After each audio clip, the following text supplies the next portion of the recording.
वो शख्स नहीं, शख्सियत है।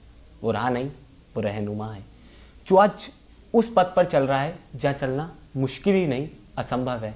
आज हमारे साथ एक ऐसे शख्स मौजूद हैं जिन्होंने अपनी ज़िंदगी में शख्सियत तक का सफ़र तय करा है। वो शख्सियत तक का सफ़र हम इसलिए कह रहे हैं क्योंकि उन्होंने जो अपनी ज़िंदगी में काम किया है वो वाकई में ही काबिल तारीफ़ है। आज हमारे साथ मौजूद हैं इकबाल सिंह भट्टी साहब। सर, आपका बहुत बहुत स्वागत है।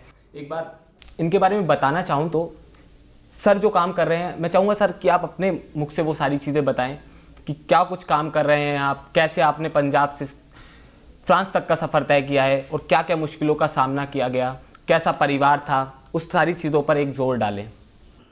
हाँ जी, सबसे पहले तो मैं आपके चैनल का आभारी हूँ कि आपने मुझे मौका दिया कि मैं आपके चैनल के ऊपर आके बात करूँ। जो आपने पूछा कि मैं फ्रांस में कैसे पहुँचा, तो रहने वाला तो मैं गांव का हूँ। आपने बताया आप कपूरथला से हैं। हाँ जी, पंजाब के डिस्ट्रिक्ट कपूरथला का रहने वाला हूँ। उसमें छोटा सा गांव है, छोटी मैनी जिसको बोला जाता है। तो हम बहुत ही गरीब घराने से हम संबंध रखते थे। जो गाँव में लोहार होते हैं ना, तो हमारे पिताजी लोहार का काम करते थे और मैंने मैट्रिक तक पढ़ा भी है। चाहे हम गरीब थे लेकिन हमारे माँ बाप ने मुझे जो शिक्षा दिलाई थी, 1970 में मैंने मैट्रिक पास की थी। तो उसके बाद जो हमारे माँ बाप काम करते थे मैसन का, तो मैंने राजगिरी का काम करना शुरू कर दिया था अपने बाप के साथ। उसका अब मौजूदा समय की बात की जाए तो फ्रांस में एक बहुत ही काबिल तारीफ़ आप लोग काम कर रहे हैं, आपके साथ और लोग भी मौजूद हैं। उस काम के बारे में थोड़ा सा उस काम पे प्रकाश डालिए। देखो जी, जो काम हम कर रहे हैं वो हम किसी खुशी के मारे नहीं कर रहे हैं। मैं आपके चैनल के ज़रिए ये कहना चाहूँगा भाई, ऊपर वाला कभी भी किसी से ये काम ना करवाए, क्योंकि ये काम जो हम करते हैं बहुत ही भरे मन से, दुखी हृदय से करते हैं।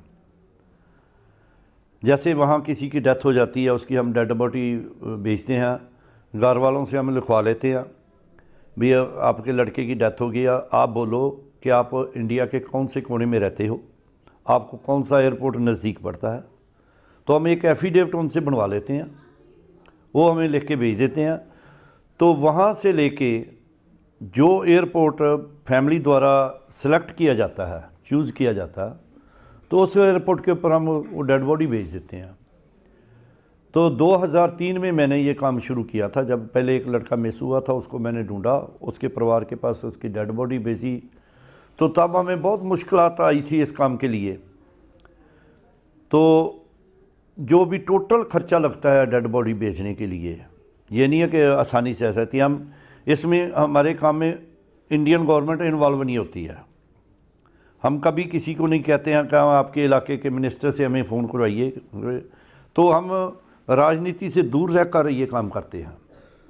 कभी कभार कोई आदमी कोशिश भी करते हैं, हाँ भी हम सुषमा जी को बोले, उसको बोले, ये बोले, तो हम उनको बोलते हैं कि जब हम काम कर रहे हैं तो हमें हमारे ऊपर आप विश्वास रखिए। तो इस काम के लिए हम ज़्यादा से ज़्यादा 4 हफ्ते का टाइम लेते हैं। कभी कभार हम 2 हफ्ते में भी डेड बॉडी भेज देते हैं। तो मैं ये कहना चाहूँगा कि जैसे बहुत सी संस्थाएं हैं, एसोसिएशन हैं, जो वो बड़े खुशी हृदय से बताते हैं कि हमने ये काम किया है, तो उस तरीके से बताते तो हम भी हैं, लेकिन हम दुखी हृदय से बताते हैं कि 2003 से लेके अब तक मैंने 117 डेड बॉडी फ्रांस से मैं इंडिया में भेजी हैं। और ये नहीं है कि मैं एक सिख हूँ या पंजाबी हूँ तो पंजाबियों के लिए ही काम करता हूँ। हमारे पास के मुसलमान का केस आ जाए, ईसाई का केस आ जाए, हिंदू का केस आ जाए, हम सब के लिए काम करते हैं। Not for only for caste, not for only Punjab, for whole area of India, all state उसमें आते हैं। तो हम मद्रास में भी मैंने 3-4 डेड बॉडी मद्रास एयरपोर्ट पे भेजी हैं। आगे मालूम नहीं उनके कौन से गांव होते हैं। तो हम उनसे एक चीज़ लिखवा लेते हैं कि अगर हम डेड बॉडी भेजेंगे तो आप रिसीव करेंगे उसको। ये हमारी पहली शर्त होती है। ये नहीं कि हम डेड बॉडी भेजें, आगे लेने वाला कोई ना हो। तो अभी तक 117 डेड बॉडी जब हम अखबारों में लिखते हैं तो लिखते तो जैसे बहुत सी एसोसिएशन होती हैं, गुरुद्वारा कमेटी हैं, जैसे आपके चैनल हैं, जैसे आप कहते हैं भाई देखो जी दुनिया का चैनल नंबर 1 है, इसके इतने हैं, तो हर आदमी ये ऐसे करता है, तो हम भी करते हैं, लेकिन हमारे में हम उतनी खुशी से लोगों को ये नहीं बता सकते कि ये काम हमने इतनी बड़ी लेवल में किया है। तो इसके बारे में पीछे जो परमजीत सिंह जी राणा हैं, उन्होंने जब मुझे मिले थे तो तब मैं एक लड़का हरियाणा का लेके आया था। वो लड़का हॉस्पिटल में पड़ा हुआ, सब कुछ भूल गया था, कोमा में था, 2.5 साल उधर रहा हॉस्पिटल में। तो उसकी टांगें भी सीधी नहीं होती थी, वो खाना भी नहीं खा सकता था, बच्चों जैसे उसको लंगोट पहना देते थे। तो जब उसको देखा भी इसके पास से बदबू आ रही है तो नर्स आती थी, बदल जाती थी उसको, क्योंकि उसको ऊपर ही सब कुछ करता था वो। तो जब मुझे मालूम पड़ा तो मैं उसके पास गया, तो उसने कोशिश की, ऐसे ऐसे उसकी उंगली थी, तो उसने कोशिश की हाथ हिलाने की, तो आँखों से उसका पानी जो निकल रहा था, रो रहा था। शायद उसने 2.5 साल के पहली दफ़ा मुझे किसी इंडियन को उसने देखा था। तो मैं समझ गया भी ये जो रो रहा है इसका दिमाग काम करता है। तो हाथ जोड़ के वो सत श्री अकाल बुलाने की कोशिश भी की। तो तब उसको मैंने एयर फ्रांस वाले से पूछा भी ये इसका अगर इंडिया भेजते हैं तो इसके परिवार के साथ, क्योंकि डॉक्टरों ने बोल दिया था कि हम इसको उस सेक्टर में रख दिया जहाँ आदमी ज़िंदगी और मौत के बीच लड़ता, वो अपनी वेट करता कि कब मुझे मौत आए। तो मुझे फ्रांस वालों कुछ मेरे दोस्तों ने बोला भी इंडिया से तो लोग ये बाहर आते हैं इलाज कराने के लिए, आप इसको इंडिया भेज रहे हो। मैं नहीं यार, मरना तो उसने है, अगर घर वालों के पास जाके मरेगा 5 दिन में मर जाए, 10 दिन में मर जाए, महीने में मरना, जब इसको डॉक्टरों ने डिक्लेयर ही कर दिया तो उसको हमने भेजा, बहुत ज़बरदस्ती भेजा। फ्रांस वालों ने उसका 27,000 यूरो मांगा, फ्रांस एयरलाइन वालों ने। उसके बाद कतर वालों के पास गया, उन्होंने 18,000 मांगा। फिर हम एयर इंडिया से बात की तो उन्होंने 15,000 मांगे उसको इंडिया भेजने के लिए। तो उसमें जो सबसे पहले तो ये मैं बोलूँगा कि उस काम में जो इंडियन एम्बेसी है फ्रांस पेरिस में, उन्होंने हमारी बहुत सी मदद की है इस काम में, कि उसने फ़ंड मुहैया करवाया, हमें पैसे से उनने हमारी मदद की। तो तब मैं वहाँ से एक नर्स भी साथ लेके आया, हवाई जहाज़ में मैं आया उसके पास साथ, खुद मैं आया था। तो अम्बाला रोड के ऊपर जो अम्बाला कैंट है, वहाँ से जो चंडीगढ़ को रोड जाता है, वहाँ एक हॉस्पिटल, मैं अभी नाम भूल गया उसका, वहाँ उसको एडमिट रखा 4 दिन, हम भी यहाँ रहे। तो उसके बाद उसको उसके घर में हमने भेज दिया। तो मैंने घर वालों को बोला कि आप इसकी मलैश करते रहना, इसके सामने टेलीविज़न लगा देना जिसके ऊपर पंजाबी फिल्म चलती हो, गुरबाणी चलती हो, पंजाबी गाने चलते हो, बदल बदल के लगाते रहना। तो मैं शॉर्टकट बात बताऊंगा भी, वैसे तो उसकी कहानी बहुत लंबी है। तो उसके बाद 6 महीने के बाद मैं जब आया ना, तो थोड़ा उठ के बैठा था वो, उसके घर में जब गया तो तब वो बात नहीं कर सकता था। तो पिछले साल मैं आया था अपने बच्चों की शादी करने के लिए, तो मैं फिर सोचा भी उसको मिलता जाऊं। तो मैं गया तो उस टाइम वो रेडी के ऊपर वोट डालने के लिए गया हुआ था। एक बात कही जाए, कहानी आपकी भी बहुत लंबी है, कहानी बहुत आपकी भी भावुक कर देने वाली है, क्योंकि एक मामूली घर का आदमी इतना लंबा सफ़र तय करता है, एक शख्स से शख्सियत तक का सफ़र तय करता है। बहुत सी मुश्किलें आती हैं, बहुत से लोग ऐसे मिलते हैं जो मोड़ मोड़ पर आपको डीमोटिवेट करते हैं। उन लोगों का कैसे आपने सामना किया, और बहुत सी तकलीफ़ें आपके सामने आई होंगी, क्योंकि एक मामूली घर के लड़के के लिए इतना बड़ा सफ़र तय करना बहुत मुश्किल काम है। तो आपने किस तरह से उन परेशानियों से लड़ना? देखो जी, जब ऊपर वाला साथ हो तो मेरे हिसाब से किसी भी आदमी के सामने परेशानी आ नहीं सकती है।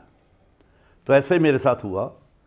मेरे साथ मेरा वो, मैं जिसको दिल से बोलता हूँ, जो संत बाबा प्रेम सिंह जी मराले वाले हैं, जिनके गुरुद्वारे की मैंने 11 साल सेवा की, वहाँ मैं हेड मिस्त्री था। उनकी कृपा भी कही जा सकती है, उसको मैं मानता हूँ, जैसे सब लोग किसी न किसी को मानते हैं। लेकिन उससे पहले जो ऊपर वाला परमात्मा है, उसका मेरे ऊपर बहुत बड़ा हाथ है। मैं उसका नाम लेके काम शुरू करता हूँ, जो भी करता हूँ। तो जिसके साथ परमात्मा होता है उसको मुश्किल तो आ ही नहीं सकती है। कि जो लोग अपने बच्चों को या बच्चियों को अनलीगल तरीके से 8-8, 10-10 लाख रुपया लगा के बेचते हैं, वो ना बेचें। अगर जाना है तो लीगल तरीके से जाएं। वहाँ डॉक्टरों की लोड़ है, इंजीनियरों की लोड़ है, टीचरों की लोड़ है, सब किस्म के जो इंजीनियर की लोड़, सब किस्म के वहाँ मतलब आपको काम मिल सकते हैं अगर आप लीगल तरीके से जाएं। उसको रहायश भी अच्छी मिलती है, नौकरी भी मिलती है, पैसा भी मिलता है, सब कुछ मिलता है, उसकी लाइफ भी अच्छी होती है। तो ख़ास करके ये जो प्रॉब्लम आ रही है हमारे पंजाबियों की ज़्यादा आ रही है। पंजाबी लोग जो है वो घर में काम करना तो पसंद नहीं करते हैं, लेकिन वहाँ जाके गलियों में मांगना वो शायद अपनी शान समझते हैं। लेकिन मैं ये नहीं कहूँगा कि हम 50,000 सेटल भी हैं उधर, बहुत बहुत बड़े बिजनेसमैन भी हैं पंजाबी वहाँ पर। तो 50,000 में 300 अजय पंजाबी हैं इस टाइम जो सड़कों में मांग रहे हैं, जो हमने आंकड़े इकट्ठे किए हैं। जब हम किसी से सुनते हैं कि उसका बच्चा विदेश जा रहा है तो एक माँ बाप के चेहरे पे बड़ी खुशी होती है, मगर ये सारी बातें आपसे सुन रहा हूँ तो कहीं ना कहीं मन में निराशा है कि आखिरकार हम अपने युवा को कहाँ भेज रहे हैं। मुझे लगता है कि हमें अपने बच्चों को नौकरी देने वाला बनाना चाहिए, मगर हम कहीं ना कहीं मांगने वाला बना रहे हैं। और जिस तरह के आप हालात बता रहे हैं बाहर के, तो मुझे नहीं लगता वो मुझसे बिल्कुल बद से बदतर हैं। तो उन हालातों को बदलने के लिए, क्योंकि जो भारतीय के हालात हैं थोड़े किस तरह के हैं वहाँ पर? देखो जी, यूरोप पूरा मैं घुमाऊँ, इटली के 2-3 इलाके हैं, एक ब्रेशिया है, मिलानो है, रोम है, जो कि यहाँ के लोग बैठे देखते हैं भी रोम जो इटली की राजधानी है। इन तीनों शहरों में आप कभी जाइए, देखें उनके जो स्टेशन हैं, बड़े बड़े स्टेशन हैं, जैसे यहाँ पहाड़गंज नई दिल्ली स्टेशन रेलवे स्टेशन है, तो वहाँ आपको इंडियन लोग हाथ में बीयर लिए हुए या वाइन की बोतल फड़ी तुहानू नज़र आउणगे। और ये कला इटली का नहीं, फ्रांस के भी कुछ इलाके आ, और खास करके यूके दे विच साउथ हाल जिन्होंने असीं मिनी पंजाब कहने आ, इत्थे सारे आपां मिनी पंजाब कहने आ, उत्थों दे गुरुद्वारे ने 2, उन्हां गुरुद्वारिਆਂ दे सेंटर 'च एक छोटा जिहा पार्क पैंदा आ। वो पार्क दे घੱਟ ਤੋਂ ਘੱਟ 150-200 बंदा नज़र आएगा जिन्हां दे हत्थां 'च बोतलां हैं, जो कुछ भी है उन्हां नूं आपां होमलैस पीपल कह सकते हैं। अगर भेजना है तो उनके माँ बाप के साथ भेजें, उनके भाइयों के साथ भेजें, अकेली लड़की को कोई नहीं भेजे। जो बोलते हैं हाँ वहाँ स्टूडेंट बेस पे जा रही हैं, जो कुछ जा रही हैं, वो स्टूडेंट बेस में क्या, स्कूल वाले 3 दिन के लिए काम पे भेजते हैं, जाओ काम करो, तो काम कहाँ करेंगे? बोली भी नहीं आती है, फ्रेंच आती होगी तभी जाके किसी से बात करेंगे। तो इंडियन लोगों से मिलते हैं तो वहाँ लोग पहले ही होते हैं कि चलो भी हम आए हैं, शादी करेंगे तो पेपर बनाएंगे, एक ही तरीका है वहाँ लीगल होने का। तो ऐसे भी वो जो लड़कियाँ यहाँ से स्टूडेंट बेस पे जाती हैं, जब वो निकलती हैं घर से, कहीं गुरुद्वारे में जाती हैं, आसे पासे काम ढूंढने जाती हैं, तो उनके पीछे लड़कों की लाइन लग जाती है कि मैं इसके साथ बात कर लो, इसके पास स्टूडेंट वीज़ा है, मैं इसके साथ शायद पक्का हो जाऊँगा, ये होगा। तो ऐसे लड़ाई झगड़े भी हुए हैं। वो बोलता नहीं मैंने पहले इससे बात की थी, वो बोलता मैंने इससे पहले बात की थी। तो ऐसे बहुत से झगड़े भी हुए हैं। इसलिए मैं चाहूँगा कि लड़कियों को नहीं भेजना चाहिए बाहर, अकेली लड़की को नहीं भेजना चाहिए। अहम मुद्दा उठाया है आपने, मगर आज की युवा की बात की जाए और पंजाब की युवा की बात की जाए, सरकार ने बहुत ठोस कदम नहीं उठाए। अमरिंदर सरकार जब आई थी तो मैनिफेस्टो में बहुत बड़े बड़े वादे किए गए थे, मगर आज मौजूदा हालात देखें तो बद से बदतर भी पंजाब के हैं, क्योंकि आज का युवा इतना नशे में गिर चुका है पंजाब का, जिसकी कहने में कोई बात नहीं।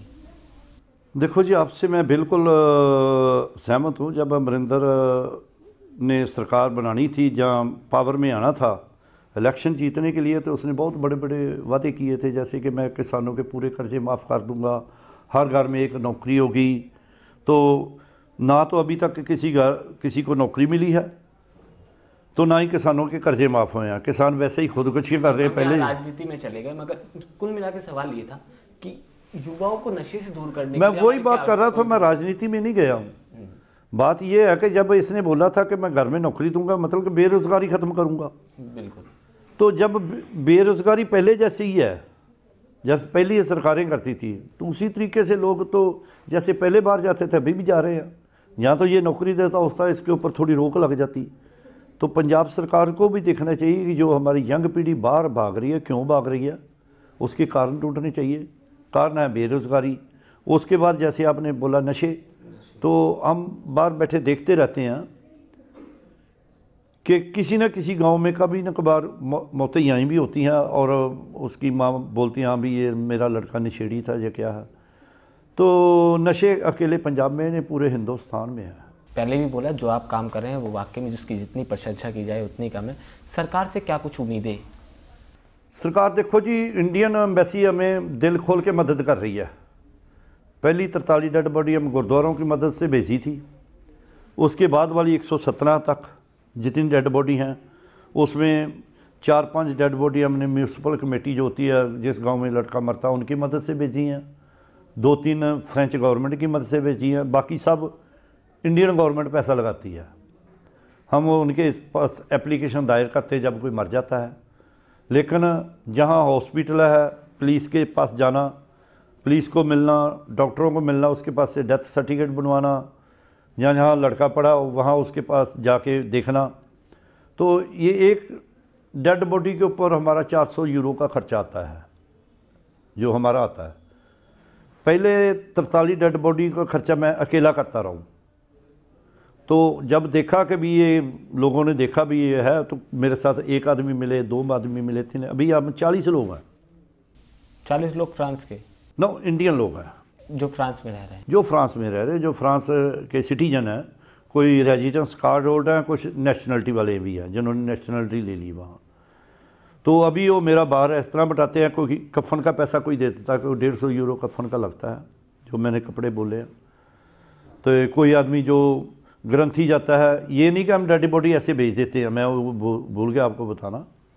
जब हम डेड बॉडी को पेटी में बंद करते हैं, बाकायदा उसकी हम प्रेयर करते हैं, सब आदमी बैठ के पाठ करते हैं जैसे यहाँ की जाती है। उसके बाद उसकी पेटी बंद करने के बाद 4 आदमी उसको कंधे में उठा के उस गाड़ी में रखते हैं जिस गाड़ी में हमने उसको भेजना होता है। तो हम पूरा सत्कार करते हैं, पूरे जैसे हमारे यहाँ की मर्यादा है, धार्मिक मर्यादा है मुर्दे को लेके जाने की, हम पूरे उसी तरीके से काम करते हैं और सबका सत्कार करते हैं। और कोई भी ऐसी डेड बॉडी हमने नहीं भेजी जिसके ऊपर ग्रंथी ने जाके पाठ और पूजा ना की हो। जैसा धर्म का आदमी होता है उसी तरीके से हम उसकी पूजा पाठ करते हैं और उसी तरीके से उसको कपड़े, अच्छे कपड़े पहना के उसको सजा के भेजते हैं। एक आवाज़ सी उठती रही है फ्रांस में भी, पिछले दिनों की बात की थी कि गुरुद्वारे में आके कुछ लोग रहने लग जाते हैं, उसके बाद पुलिस वहाँ पर आती है, उन्हें बरामद करती है। मैं उस केस में फंसा हुआ हूँ, मेरे ऊपर केस चल रहा है शेल्टर का, उसको शेल्टर बोला जाता है। गुरुद्वारे में छापा पड़ा था, 9 लोग पकड़े गए थे। पुलिस ने बोला कि आप इनको शेल्टर दे रहे हो, तो कमेटी को बोला, कमेटी ने बोला हमें तो मालूम नहीं है, जो भट्टी साहब ही करते हैं सब काम। तो उन्होंने मुझे पकड़ लिया, मैं 13 दिन अंदर भी रहा था। तो उसके बावजूद भी अभी भी हमारे गुरुद्वारे में लोग रहते हैं, हम उनको करते हैं, क्योंकि मैंने तो एक ही बात फ्रांस गवर्नमेंट को बोली थी, फ्रांस पुलिस को बोली थी कि जो लोग काम हम कर रहे हैं इनको जब नहलाना धुलाना तो गुरुद्वारे में तो लाएंगे। पहले हमें मालूम नहीं था कि ये केस भी बन सकता है, लेकिन अभी हमें मालूम है, हम अपने तरीके से ऐसे काम कर रहे हैं। लोग तो अभी भी वैसे ही रहते हैं, अलीगढ़ रहते हैं गुरुद्वारे में, लेकिन हमने उसका ऐसा सिस्टम बना रखा कि हमारे ऊपर कोई बात ना आए। हमने उसका तरीका ढूंढ लिया, तो चलते रहते हैं। बहुत से गुरुद्वारे, बेल्जियम गुरुद्वारा बंद हो गया पीछे 2 साल हो गए, वहाँ से आदमी लोग पकड़े गए थे। आज से 4 साल पहले फ्रैंकफर्ट गुरुद्वारे में कंट्रोल हुआ था, 32 आदमी वहाँ पकड़े, वो गुरुद्वारा भी 2 साल बंद रहा। लेकिन बात ये है कि जब लोग यहाँ से जाते हैं, जब वो जाके वो देखते हैं कि गुरुद्वारा में थोड़ी बहुत जगह है, वो रह जाते हैं, तो कमेटी वाले तो घर चले जाते हैं, वहाँ तो रहते नहीं है ना। जो गुरुद्वारे में रहने वाले लोग हैं उनकी मिली भुगत से वो रहते जाते हैं। जब ऐसे हादसे वापरते हैं, पुलिस कंट्रोल कमेटी को फिर मालूम पड़ता कभी कभी। तो वैसे तो अभी सब गुरुद्वारा कमेटी। छोटी सी चीज़ जानना चाहता हूँ, क्या होता है वो पूरा षड्यंत्र जानना चाहता हूँ। एक एजेंट ने एक को हायर करा, उसको पैसे लेके भेजा, उसके बाद क्या कुछ होता है एक भारतीय के साथ? होता है ये कि उसका वीज़ा होता है टूरिस्ट, जिसको 4 दिन का वीज़ा हो गया, किसी पास 5 दिन का होगा, किसी का 10 दिन का हो गया। तो जब वीज़ा ख़त्म हो जाता है उसके बाद अनलीगल हो जाता है। तो जो आदमी 10 लाख ला के गया, तो ये तो है नहीं है कि चाहे उसका 1 हफ्ते का वीज़ा तो वापस आएगा। तो वहाँ एजेंट लोग पहले ही बोल देते हैं कि हम वहाँ पहुँचाने की गारंटी है, वहाँ आपको काम मिलेगा, ये मिलेगा। ये तो उनके बहाने होते हैं। लेकिन इतना होने के बावजूद भी जो फैमिली है उसको मालूम तो होता हमारा लड़का के पास 10 दिन का वीज़ा, उसके बाद इसने अनलीगल तरीके से रहना है। अभी सब लोग पढ़े लिखे एजुकेटेड लोग हैं, अनपढ़ तो कोई है नहीं अभी।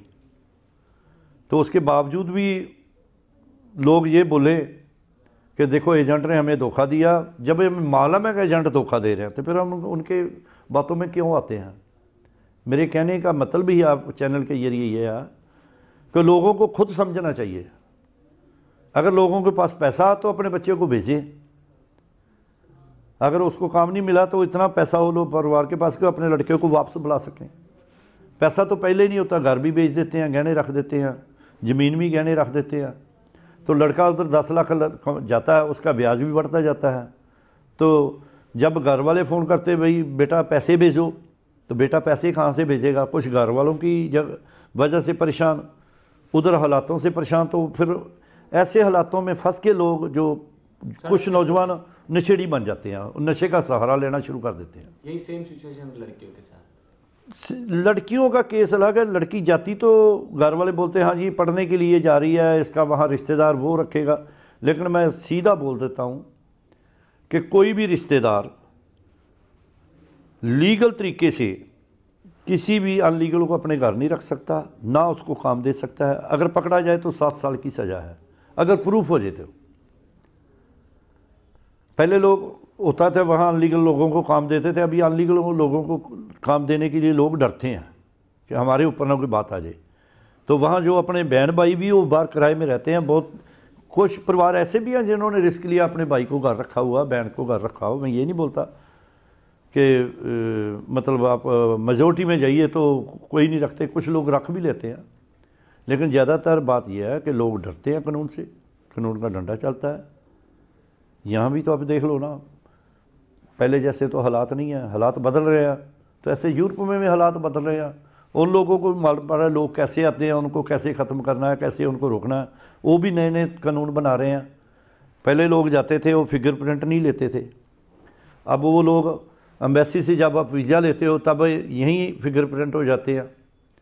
तो आदमी 2 साल के बाद भी पकड़ा जाए, उनको मालूम होता है कि ये आदमी कौन है, किस एम्बेसी से इसने वीज़ा लिया, सब रिकॉर्ड निकाल लेते हैं।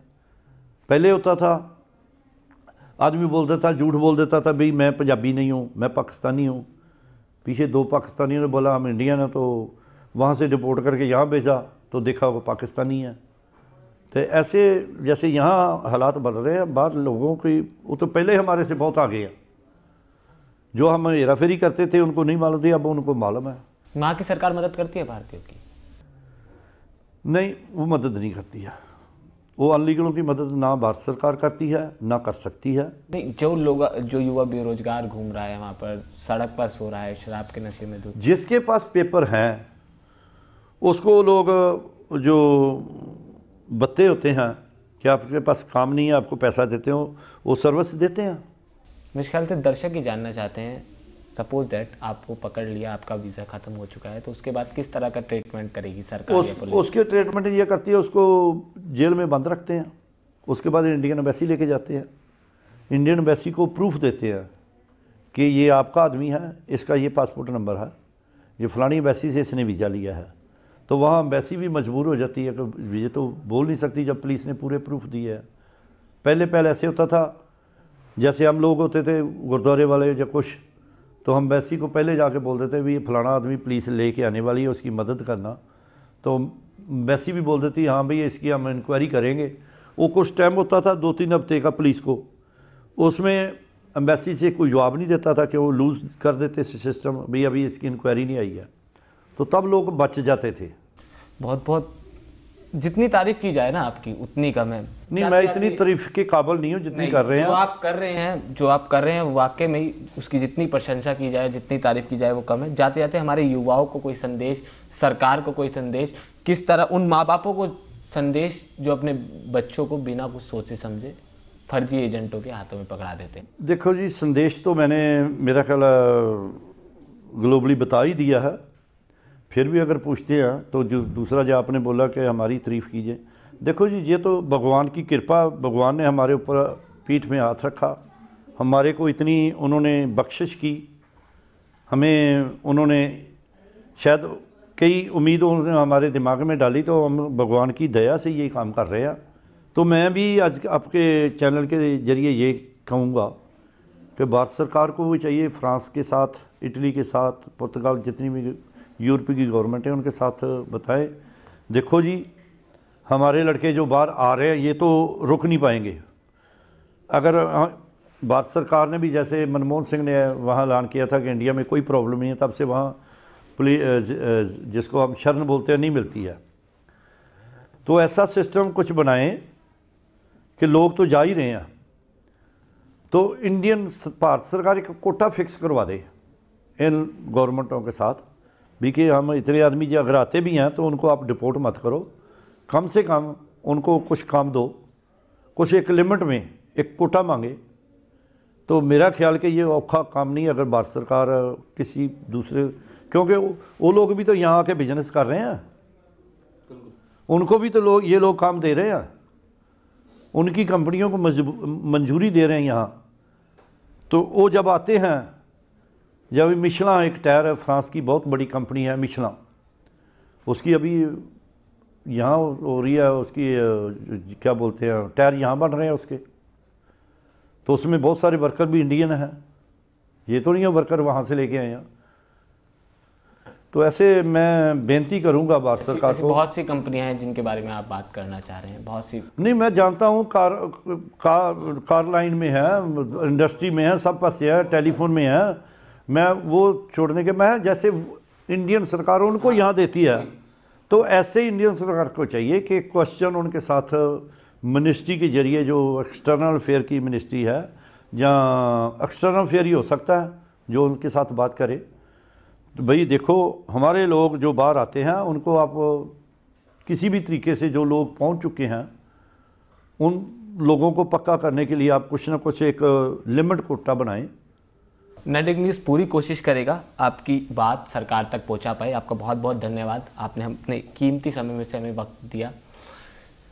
एक कहावत है बहुत पुरानी, किसी ने खूब कहा है कि दिया बनूं तो पतंगा नसीब हो मुझको, नहाना चाहूँ तो गंगा नसीब हो मुझको, और मेरी तमन्ना है तो बस ये है कि मैं मरूं इस तरह कि अपनी धरती अपना वतन नसीब हो मुझको। इकबाल साहब इसी कहावत को सच करते जा रहे हैं। हमारी दुआएं, हमारा आशीर्वाद सब इनके साथ है। नेट्रिक न्यूज़ इन्हें सलाम करता है, इनकी काबिलियत को सलाम करता है और इनसे उम्मीद और आशा करता है कि आगे भी इसी तरह के ये काम करते रहें। आप देखते रहिए नेट्रिक न्यूज़। धन्यवाद।